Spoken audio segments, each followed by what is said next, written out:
Hello, America. It is I, V, and I want to tell you about what a libertarian is.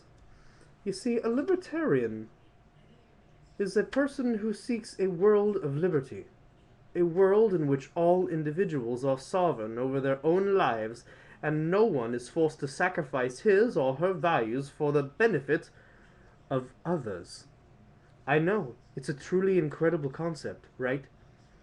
We believe that respect for individual rights is the essential precondition for a free and prosperous world, that force and fraud must be banished from human relationships, and that only through freedom can peace and prosperity be realized.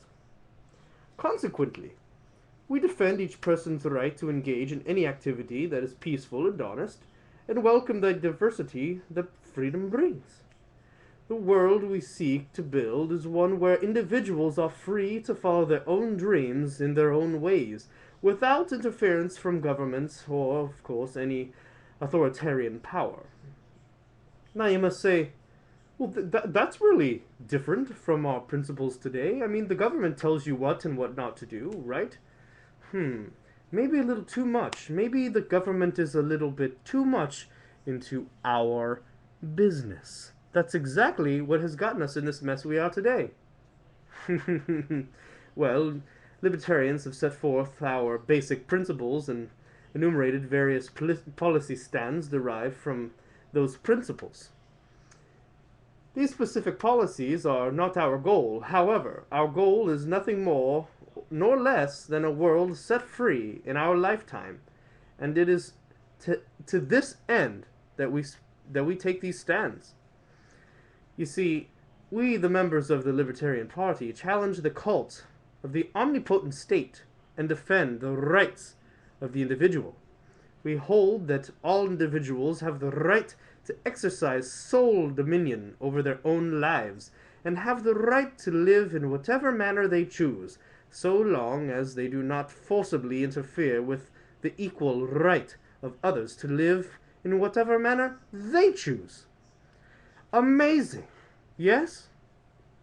Well, governments throughout history have regularly operated on the opposite principle. That's what you're thinking in your head, right? That the state has the right to dispose of the lives of individuals and their fruits of their labor. Even within the United States, all political parties, other than our own, grant to government the right to regulate the lives of individuals and seize the fruits of labor without their consent. And of course, that is about taxes and, well, many other things that the government decides to take, like eminent domain. Well, we, on the contrary, deny the right of any government to do these things, and hold what government exists, they must not violate the rights of any individual, namely, the right to life.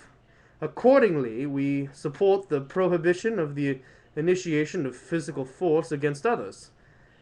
Number two, the right of liberty of speech and action.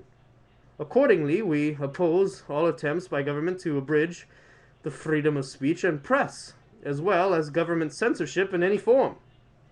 And three, the right to property.